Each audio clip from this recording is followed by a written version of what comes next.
Good afternoon and welcome to the latest in our series of NHS Insights, Words of Wisdom webinars. Today I'm delighted to welcome Dr. Peter Brambleby, who will be able to introduce himself in a second. Peter's here to give us a perspective on public health. We've spent a lot of time over the last few months talking about the NHS view of the world at the moment. Peter's got a slightly different take coming from the public health side of things. So it'd be interesting to understand a bit about what's happened over the last few months and a bit more about how public health and the NHS are increasingly working together. So Peter, could you just give yourself a brief introduction, a bit about who you are and where you've come from and what roles you're doing at the moment, I suppose? Thank you, Tom. Good afternoon, everybody. Delighted to have a chance to share my take on the world. Background, I grew up in India where my parents were working till I was 15, so I think I've always had a slightly different perception on the social determinants of health and well-being.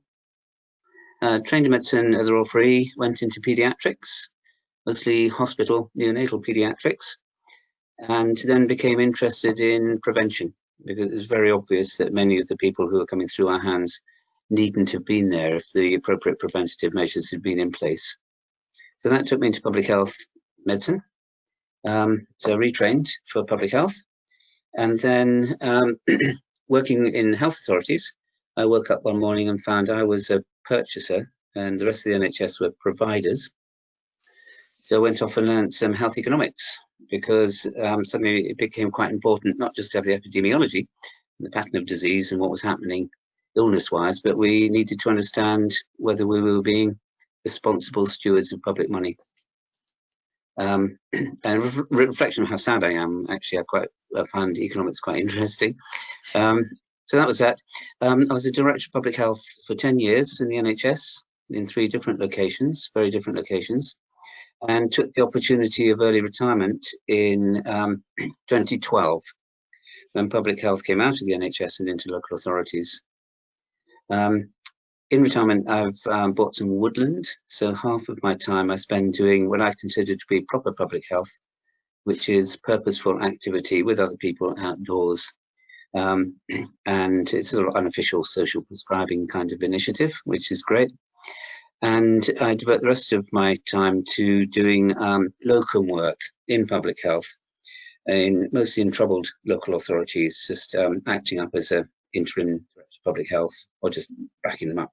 So at the moment, I'm working with a local authority in the Northwest, doing all the non-COVID business as usual stuff, while their new director of public health is up to his eyeballs in COVID. So that's me in a nutshell.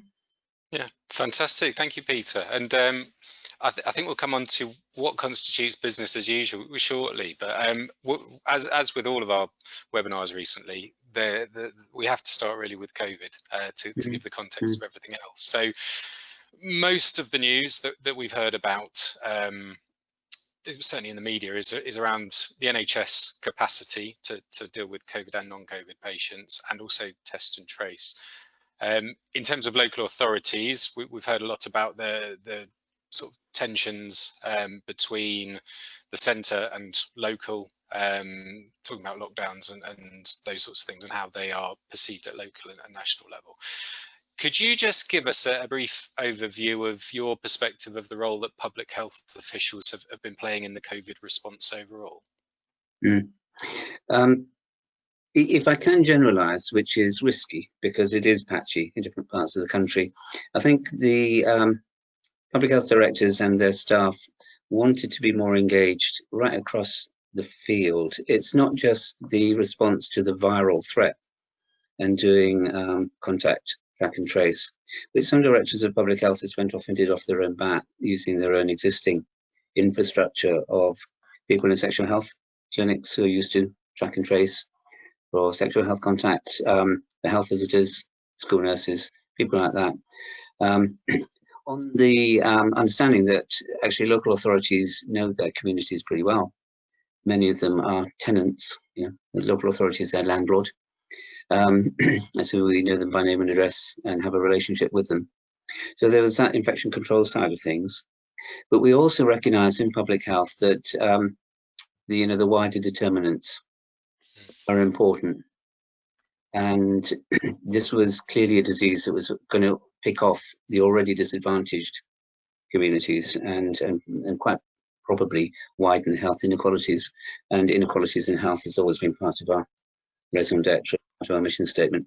So we've been as interested in the government's response to COVID. First of all, excluding largely public health networks from the initial response and going private and going to external providers, who I think it's fair to say have struggled to do the track and trace, rushing straight to IT solutions when ordinary people on the ground might have been more effective. But that's water under the bridge, as it was. But we're looking really quite hard at the unintended consequences of, so I say, quote unquote, following the science. Yeah. If I could just add one rider on that, it's quite right to follow the science, but science is a broad church. And it seems to me that the science they've been following has been driven by epidemiologists and virologists and clinicians and statisticians. Nothing wrong with that, all perfectly valid scientists. But it would have been interesting if they broadened the scientific input to behavioral psychologists. How do people behave when they're asked to shut down? How will government advisors behave, etc. Or an economist. Yeah. Yeah. Would behavioural scientists normally be involved in public health programs? No, they're not, and that's the trouble. I think absolutely no disrespect. Some very able people in SAGE and elsewhere, but the chief medical officer is not public health trained, comes from a clinical background in some ways. So chief scientific officer and so forth. So more consideration should have been given much earlier to the positive downside, the consequences of what they were about to do, because they are very real. And the fact of the matter is, as has been borne out, that more people will still die before the time of heart disease, respiratory disease and cancer than will die of COVID put together. And so we ought to have been a little bit more careful not to have disadvantaged some of the people with coexisting diseases and the other diseases which came along. We got rather too frightened, too focused, too soon on one new foreign infectious agent. Yeah. So you mentioned briefly earlier the some localities going their own with the test and trace. Yeah. In terms of making decisions like that, so there's a national program, as it were, local authorities or integrated care systems or whatever the unit is involved in those decisions. How are those decisions made to break off from a national program, and is that a political decision or purely a practical decision on the ground? It's a bit of both. It's a practical decision taken by local politicians. We have the national position, which is national politics with a capital P, led by Conservative administration, Conservative Prime Minister, etc. That sort of politics. But at local level, locally elected politicians, and we have a number of different colours of political background.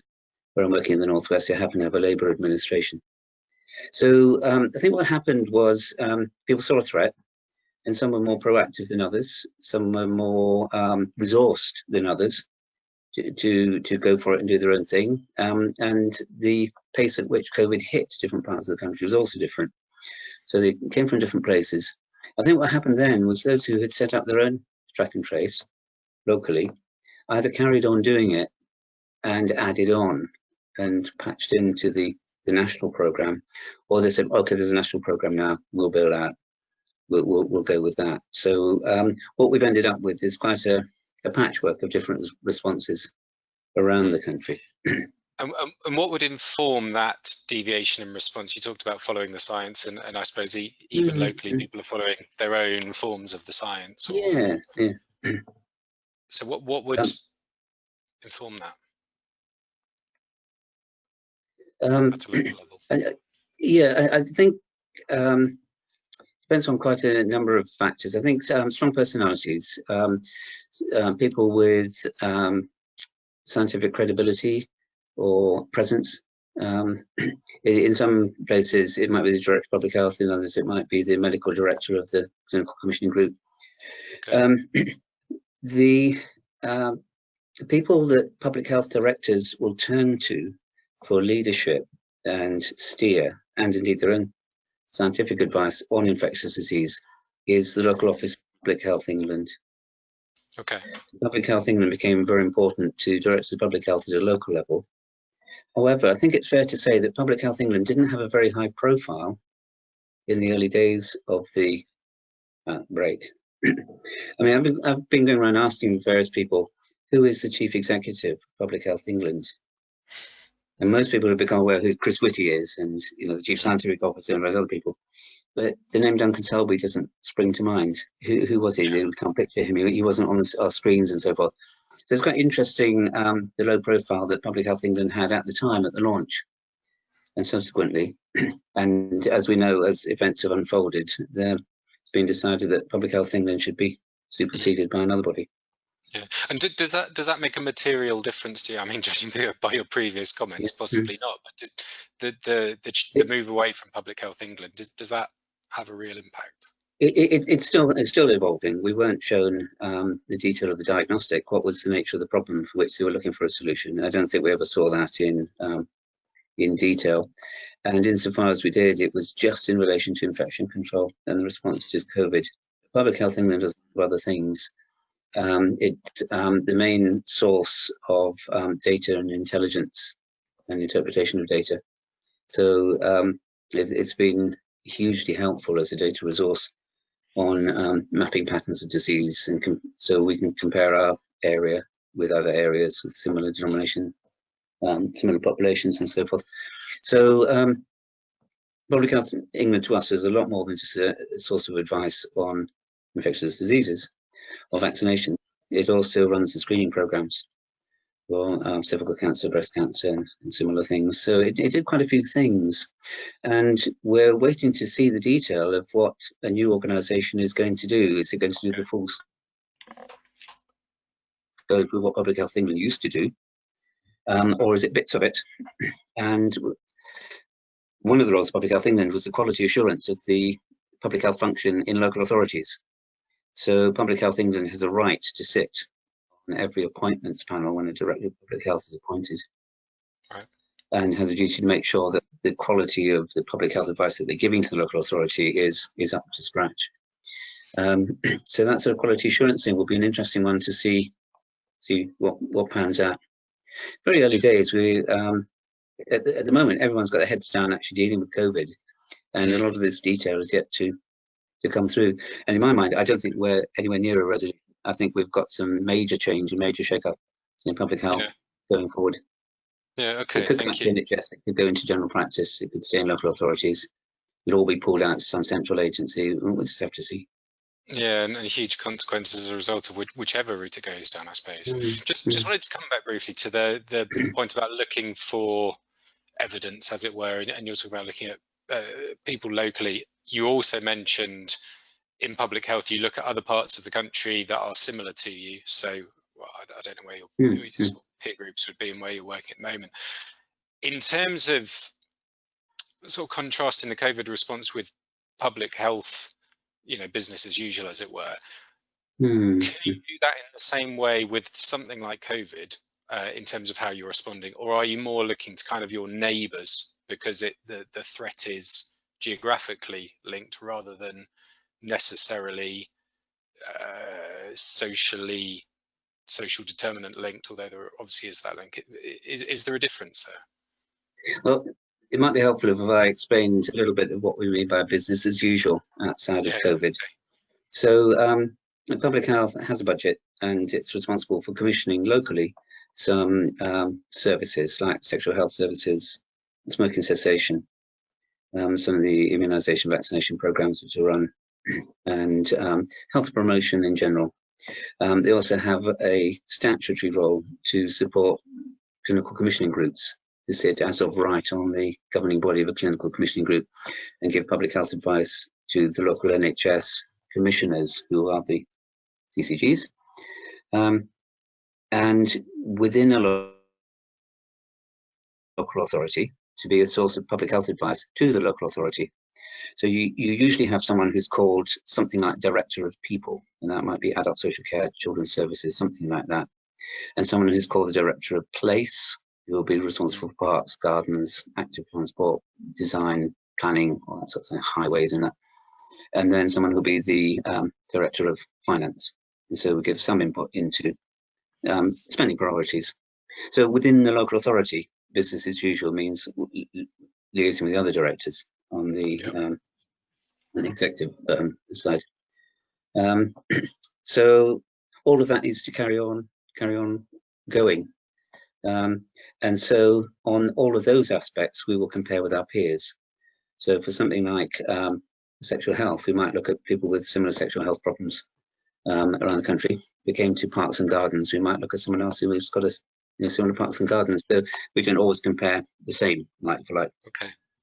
When it comes to comparisons, but comparisons is a very good place to start because, and not so that we all tend to the average, but we all go for the best. So who's got the best service cost, and we all try and emulate that.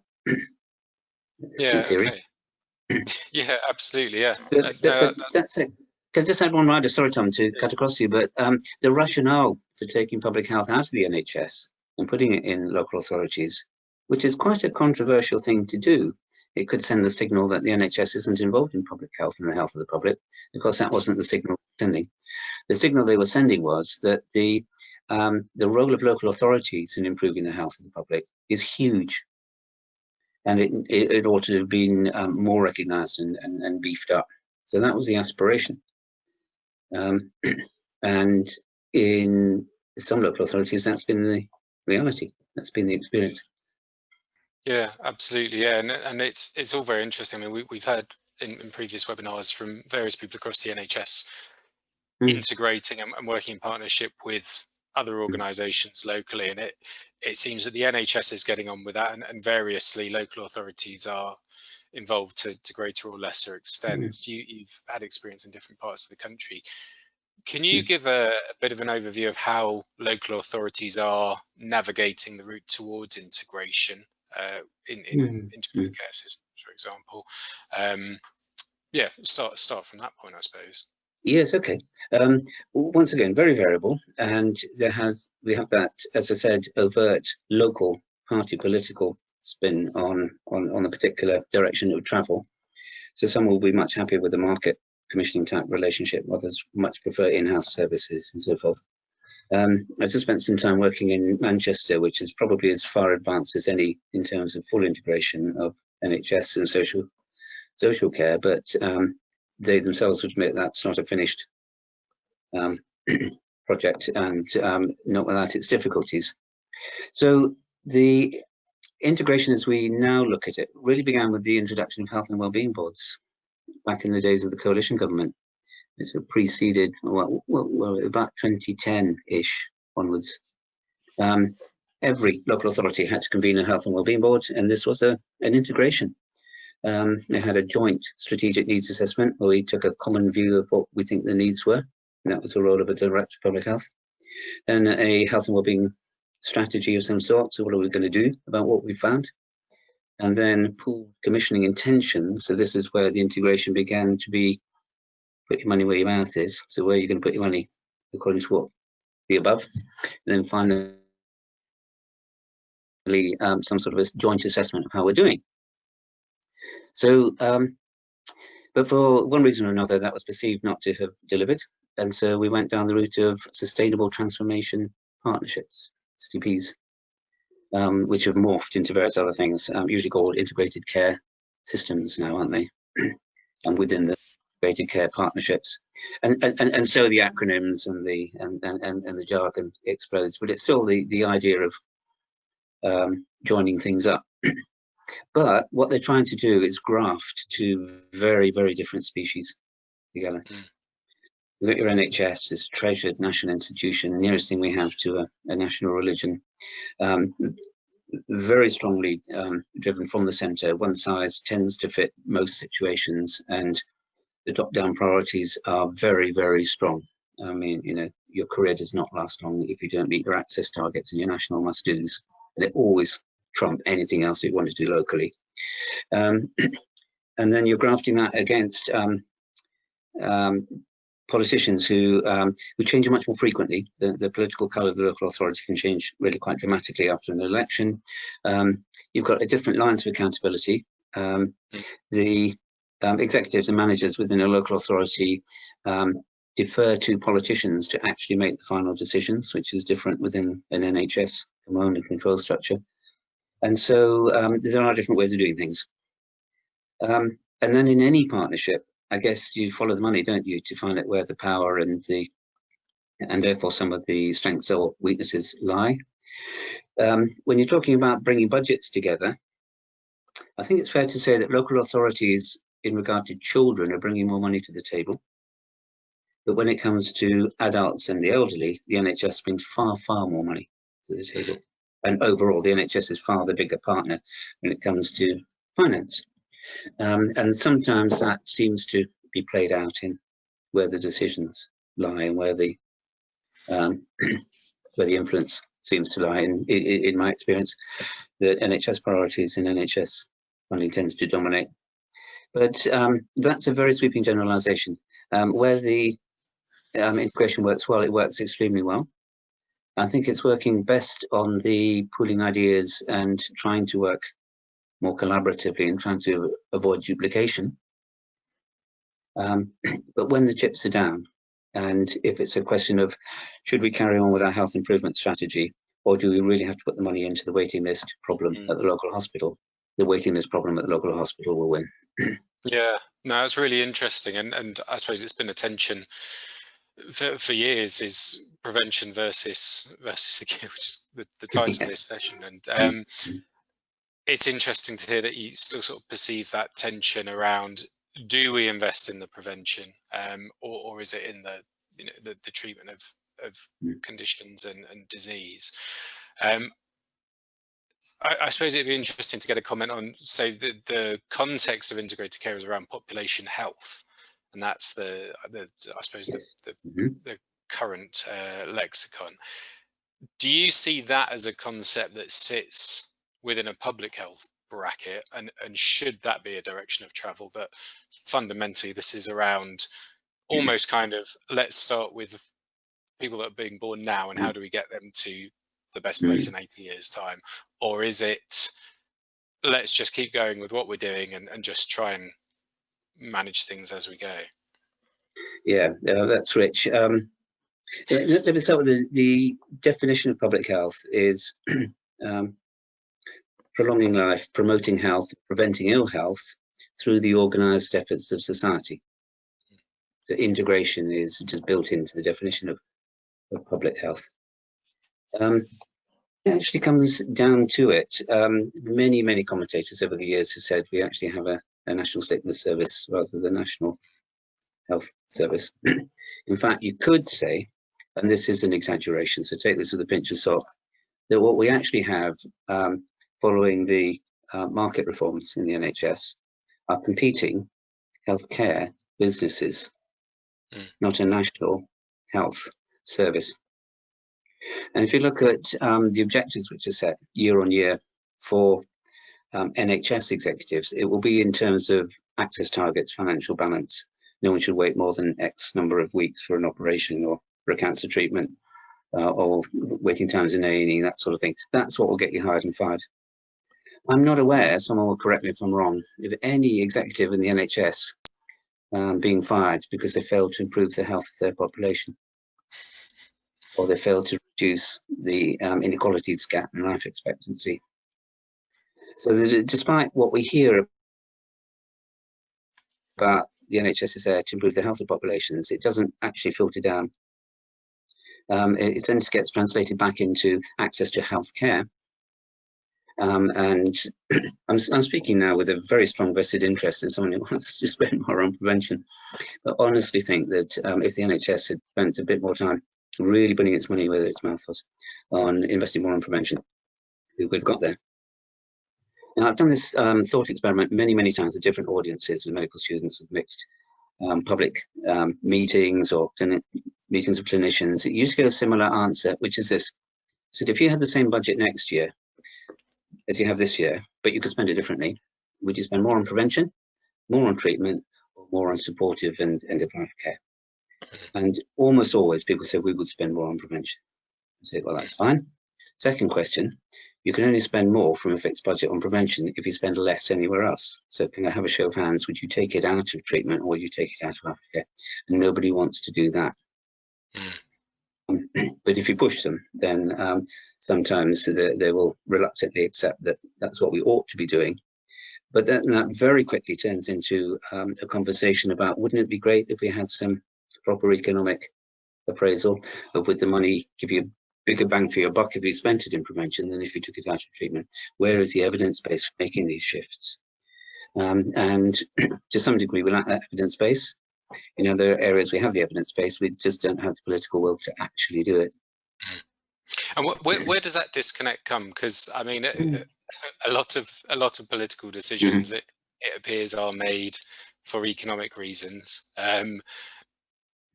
So if there is that economic argument there, and I know there's one or two people in the audience who will be screaming about ratios of 3 or 4 to 1, and that actually the evidence is there and it will be saved. Why is there that disconnect between the evidence and the decision making? Right. Well, a great friend and mentor of mine, Samuel Gray, when he was knowledge officer for the NHS, for which he was knighted, brought in a GRIP program, and the acronym was Getting Research into Policy and Practice. And there's a whole art and science around turning what we do know into what we actually do on the ground. Big part of it is incentives. Where do the incentives lie? People will follow the incentives and the sanctions. Some of it is education, some of it is insight, and there's a whole host of other reasons. I'd like to say that the NHS is a wonderful institution, and I worked for it for 31 years. But it's also true that some of the people who are within it are wonderfully institutionalized. It's actually quite hard to think outside the box sometimes if you're steeped in one way of working. And I found it on my own personal journey, coming out of very high-tech neonatal intensive care into public health prevention, and now completely out of the NHS altogether. Is working with people in outdoor settings and just seeing the transformational effects of sustained lifestyle change. And I think we need a new discussion and a new understanding, a new contract with the public. It's actually there in the NHS plan if you dig into it. I think it's in the context of social prescribing. I can't quote the exact paragraph at the moment, but somewhere in there it says that if you really want to help your patient, the first thing you need to do is help them to make some sustainable lifestyle change. And that's not simply referring them to exercise or referring them to mindfulness or something like that. It's usually a combination of all of these 5 ways to well-being that if you can encourage them, well, to share the responsibility for their own health and well-being, because most disease now is chronic disease, isn't it? It's chronic heart, it's chronic respiratory disease. Cancer is a chronic disease now, and it's helping people make a sustained lifestyle change, onto which, says the NHS plan, you can then map some medicines, operations, and therapies of various sorts. But it's almost as though the latter are complementary. That real medicine is sustained lifestyle change, and everything else is complementary medicine, which is quite a radical thing to put in there, but it's in there. And there's some truth in that.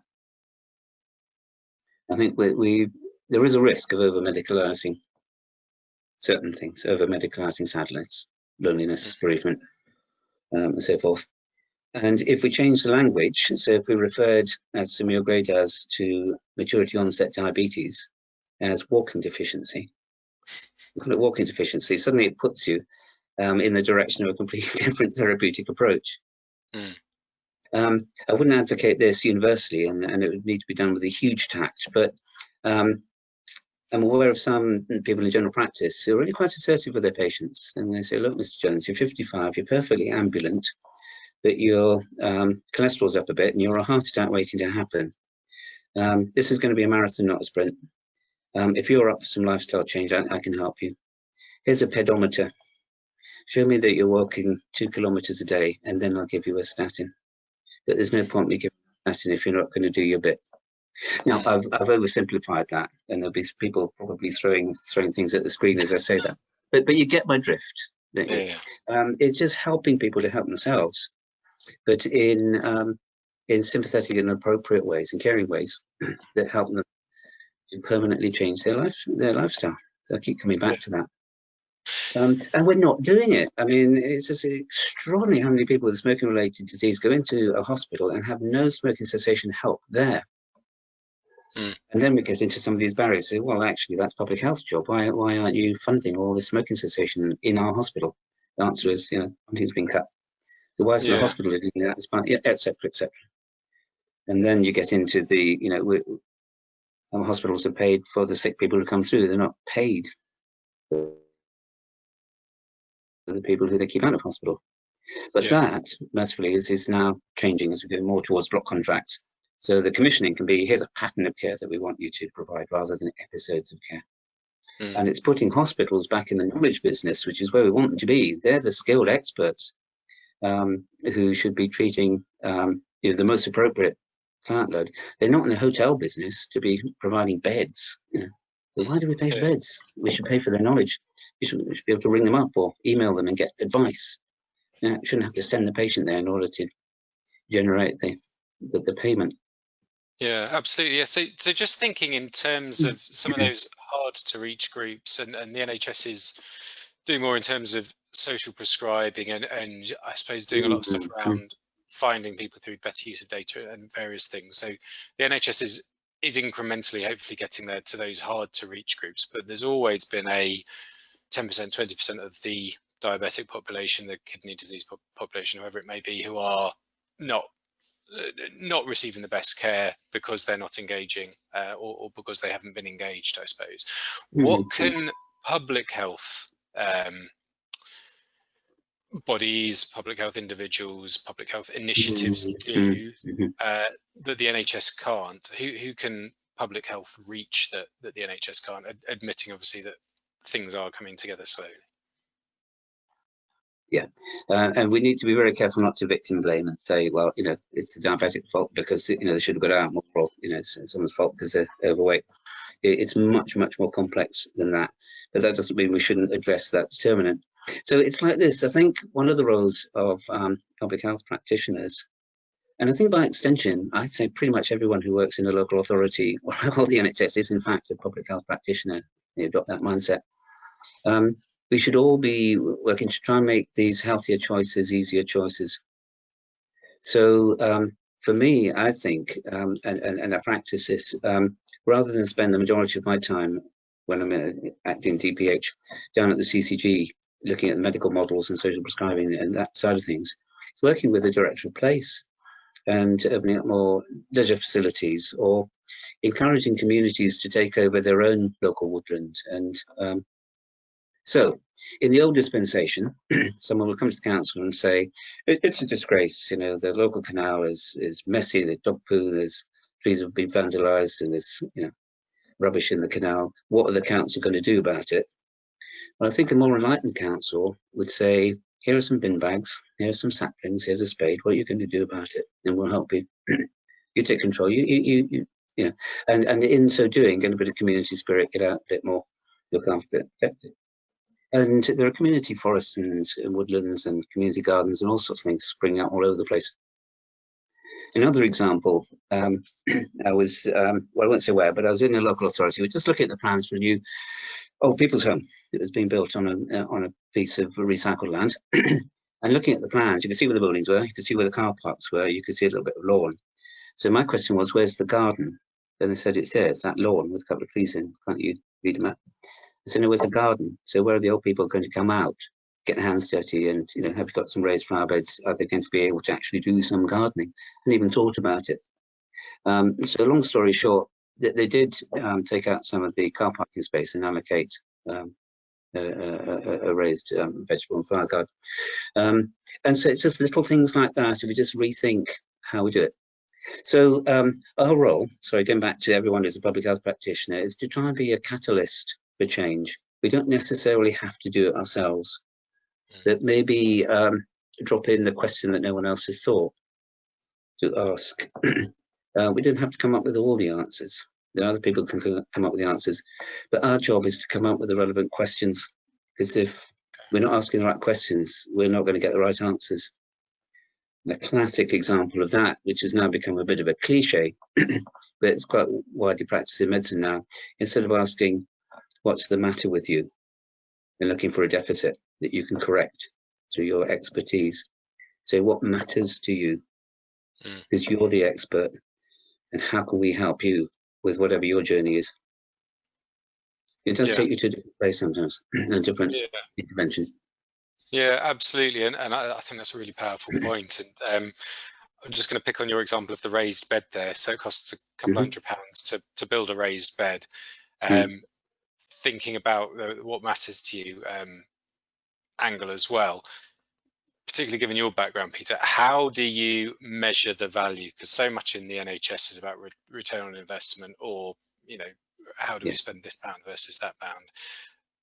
How within public health, or how even at system level, so let's shift the conversation slightly, how can you say it's worth putting that raised bed in? Is there a way that you're quantifying that or measuring that? Yeah, fair point. I think we're all moving away from simple looking at life expectancy and the length of survival as being a sufficient measure in itself. I think everyone's looking at healthy life expectancy or quality adjusted survival, and that's very welcome, overdue. We're getting better. Even ONS itself is collecting data on well-being. Things like how connected people are. And we take the difference between isolation and loneliness, okay? We've been measuring social isolation for some time. How many people are living in a house on their own, and various measures of that sort, broken down by age and gender. But now we're getting better at, through survey work, of looking at the quality of that. Because some people can live in a very busy household and be utterly lonely. Or similarly, someone could be living on their own but have a very rich social life. So I think getting down to some of the qualitative measures of outcome, to answer your question, we're getting better at. And when I was a medical student, we used to dismiss out of hand, without even thinking, anecdotal evidence. I think more and more now people are saying, we're seeing the numbers, but we need the narrative. We can't make sense of the numbers without some sort of explanation. And so we need both. So we need some measurable markers of success of how we collectively, through our integrated partnership, giving people longer, more meaningful, more fulfilled lives. But we also need the narrative. We're going to have that qualitative element to it. Does that become a good expression of that? I'm sorry, Tom, the sound cut out just at the critical moment. I was just asking, does that become too individualized? Because Mr. Jones, Mrs. Smith, every member of your population has a different what matters. Can you measure them all in a uniform way? Yes and no. I think we do need a little bit of both. I was about to say that most CCG clinical governing bodies will have a patient story, an illustrative story around which you can build a wider picture and amplify the ramifications. But there are ways of collecting subjective experience and then putting some sort of summary statistic around them. I mean, a classic is the linear analog scale, where you ask on it, from 0 to 10 on a sliding scale, how do you see your quality of your relationships with other people and various other things like that. And then you can add up people's individual scores and see how they change over time, or collective scores and see if a program is shifting collective numbers. That's one illustration of the kinds of techniques which are there. I think the other technique is qualitative analysis, where you go in and just talk to lots and lots and lots of people And over time, similar things emerge. I had an experience of this when I was a director of public health, and I was collecting patient stories, and I was collecting them for different disease areas, mental health and cancer and heart disease and dental health and learning difficulty and so forth. We put these patient stories up, and it's only once we've got them all up that we saw there's actually a common theme running through all of them, which was, and it caught us by surprise, they were all saying what we really want is rapid access to a diagnosis. We want to give a name to whatever it is that we've got. And we also want not just a diagnosis, but an assessment of what needs to be done. Because once we know what it is and what needs to be done, then a huge amount of reassurance falls into place. Okay, now we know where we're going, we can face what it is we're up against, and we can play our part. And that hadn't dawned on us until we started just going, just talking to people. So that's an example through survey techniques where you can begin to come up with answers. And is that approach, even through a narrative approach? Yeah, okay. So is that sort of narrative approach increasingly well received by the NHS? I don't think I'm really qualified to answer that because I don't work in the NHS anymore directly. Yeah. But yes, I'm sure it is, and I've learned a lot of what I've learned through through my interactions with various people in clinical situations. I've learned a lot through health visitors. As Director of Public Health, I asked, we used to run the health visiting service in that particular part, asked my head of health visiting, could I have your business plan for next year? And she said, no. I said, I'm not a business. I'll give you my service plan because we provide a service. Little insights like that. I asked another health visitor to do a needs assessment of our Bengali female community, is in the city of Norwich. And bless her, she didn't do a needs assessment. She did an ability assessment. She came back and said, yes, of course, these women they don't speak English and they stay at home a lot and they don't get out much and they have the various needs. But actually what I've learned is they're all very good at cooking and keeping house. And these are skills that are really needed on the estates where they live.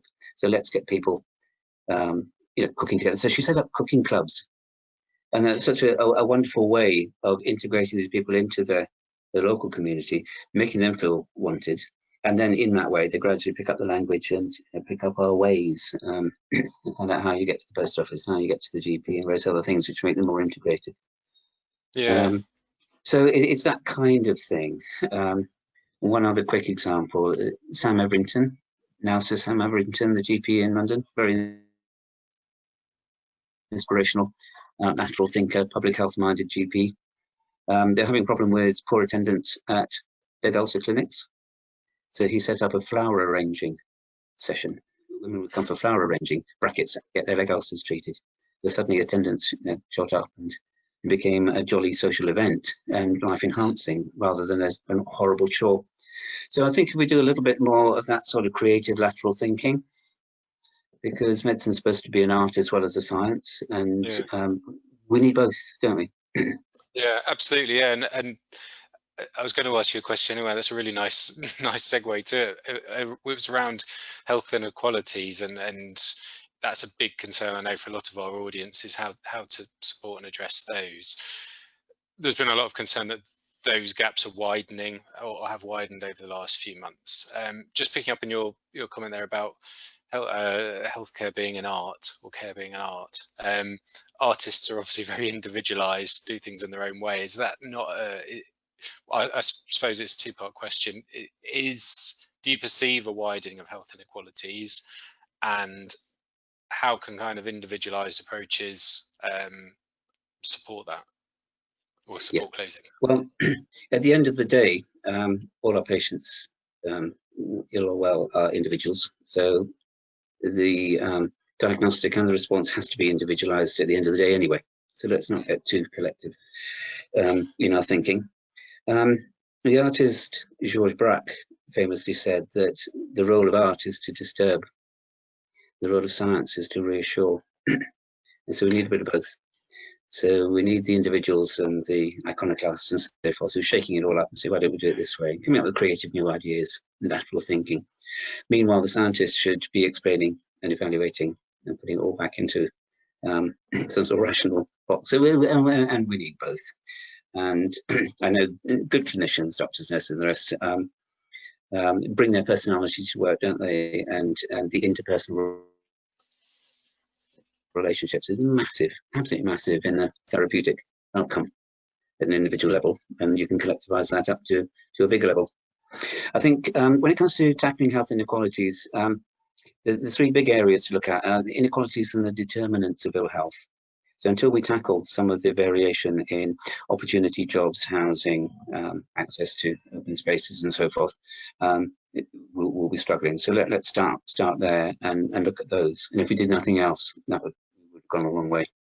Then we can look at the inequalities in access or uptake of what is available to people, because it's not uniformly uptake, and it's classic that those who need screening or immunisation the most are the ones who is likely to come. Sorry, sweeping generalisation, but you get my drift. Yeah. And then finally, we can measure some of the inequalities in the inequality in outcome at the end of the day. But inequalities will be with us. I think what we're talking about are avoidable inequalities, involuntary inequalities. I did take issue with the authors of the, do you remember world-class commissioning? There may be some people who are listening to this who may remember that. This is Mark Britnell. And well, one of the authors of that wrote in, an objective for world-class commissioning was that we were going to eliminate health inequalities. To which I wrote back and said, well, good luck with that, because that would mean every baby would have to be born at the same birth weight, at the same gestational age, with the same genetic predispositions, who have the same life experience in terms of accidents and infections, and the same number of illnesses or non-illnesses, and died at exactly the same age. We will not eliminate those, nor will we eliminate the genetic variation between individuals. Who some are just predetermined to die within a week because they have some lethal congenital. Some have good healthy genes and will last for a long time. I think what we're trying to do is give everyone an equal opportunity to be all they can be. Okay. So whether you're genetically programmed long or short, try and avoid those things which will adversely impact on your life expectancy. So we all want to have a long, healthy life and a short, painless death. A nice square curve if you plot it against length of life against quality of life. Yeah, but here's the thing. The NHS spends half its money on you after you're 65. This is on average. And nearly half of the remainder in your last year of your life. Right. The NHS is very good at helping people who are already at an advanced stage of illness live a little bit longer. And I think there is an argument for the NHS spending a little bit more of its time, though this is actually more the job of the local authorities actually, to help people live better. But if a teenage girl isn't drinking enough milk and getting enough exercise, she will have thinner bones. And 40 years down the line, she will have fragility fractures. We've got to get in now to protect her bone health so that that doesn't happen. We need to intervene to help people exercise more and keep away from smoking and drinking to excess, to protect that squared off, quality of life versus length of life curve, so that we do have a long, healthy life and a short painless death. Yeah. I'm going to put in one plug for prevention, since I'm on a sort of a band roll.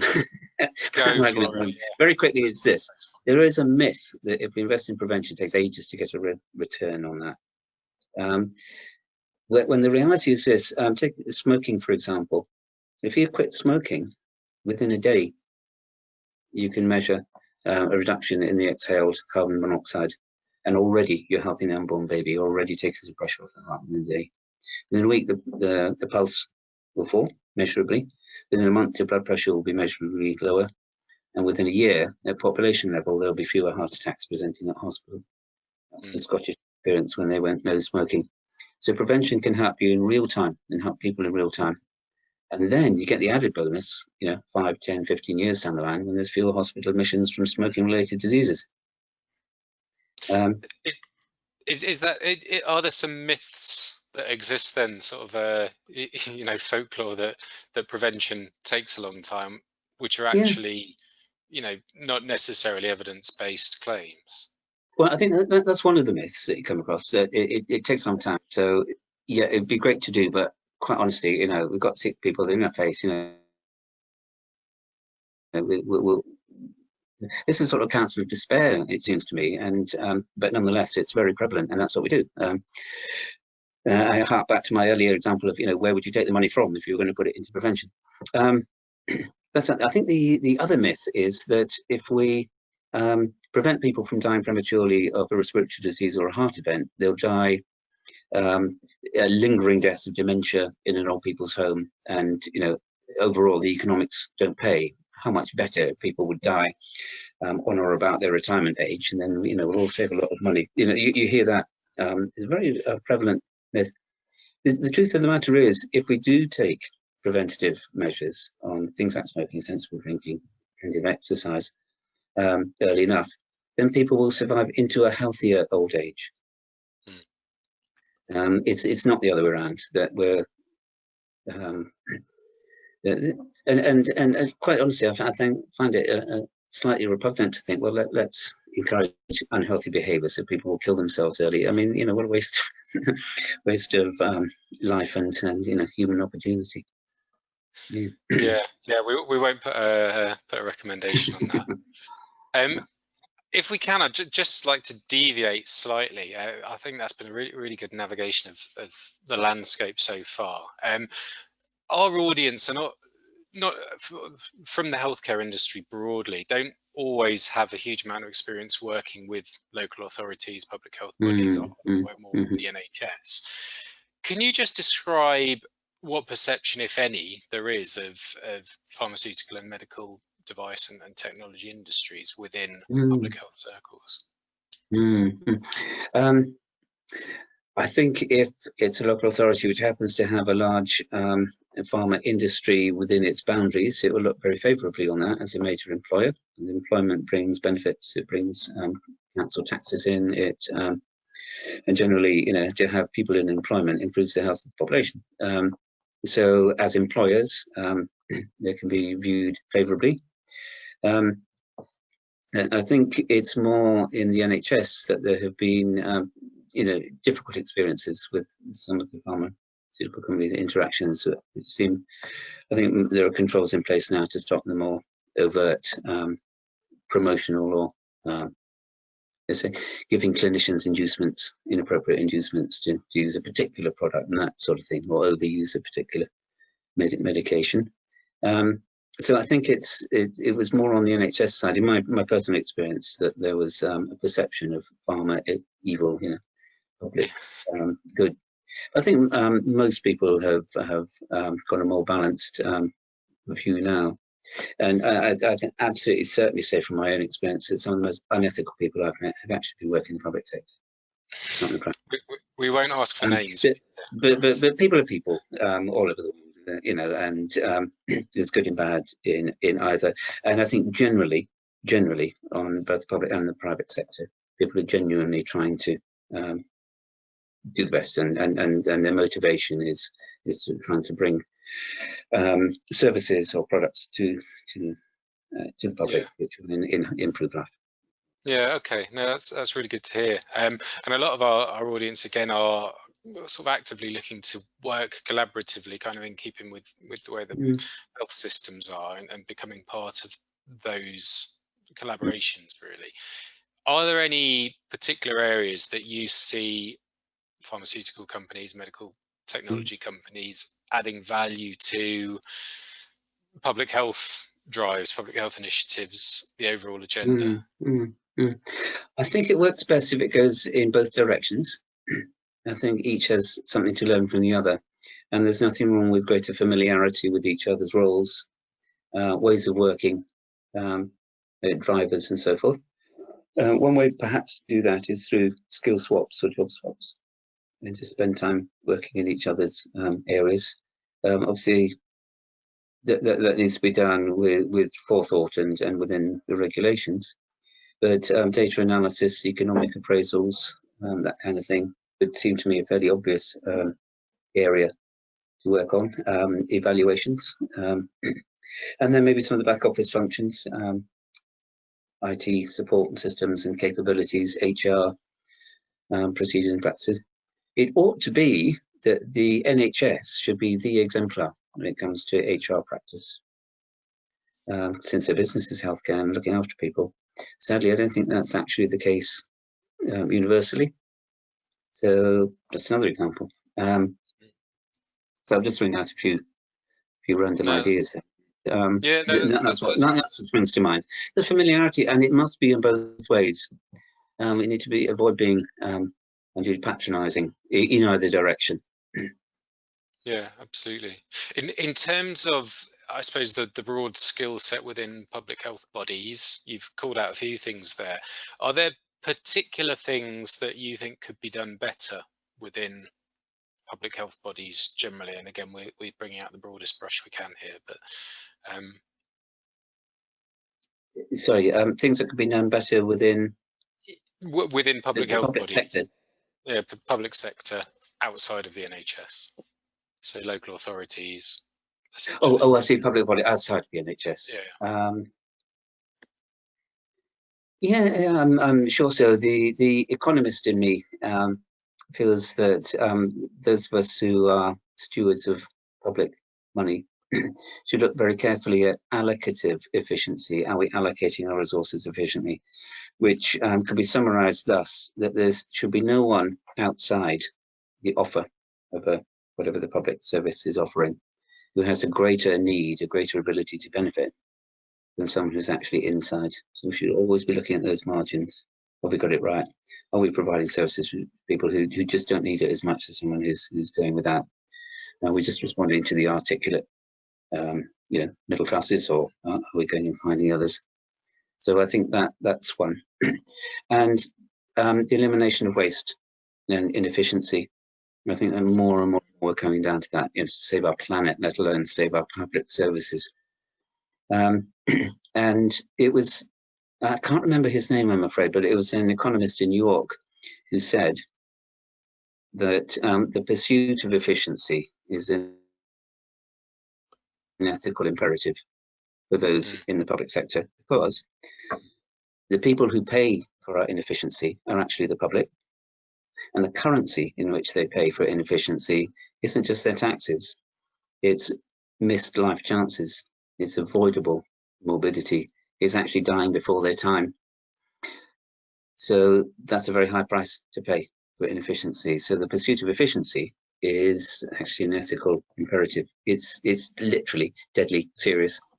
And I think I wish there'd be a little bit more attention to that.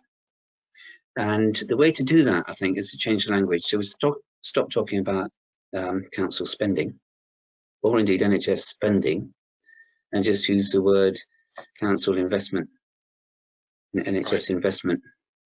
Because the minute you call it investment, I know it's a synonym, the minute you call it investment, you think, oh, I wonder what the return on the investment was. We always think about the return on the investment. And we should always think about the opportunity cost. Could that money have been better spent on some other endeavour? And we all need to learn, all of us, including public health, not to be too siloed or precious about our budget and what we're getting in. A strong manager is someone who gets their budget bigger. A strong manager is someone who can demonstrate that the money couldn't have been spent on any better way than the way that they're spending it. Yeah, absolutely. Yeah, and I really like that. I think as an ending point, we've hit our time, unfortunately, but that nuance in the language between spending and investment, I think, summarizes so much of what we hear, that people can essentially be trying to say the same thing, but actually the interpretation of it can vary hugely. So thank you very much, Peter, for joining me today. Thank you, everyone at home, for tuning in. Yeah, it's been a hugely enjoyable discussion that we've had today, and we'll be back in December. We are finalising the guests as we speak, and we hope to catch you then. Thanks very much. Bye-bye.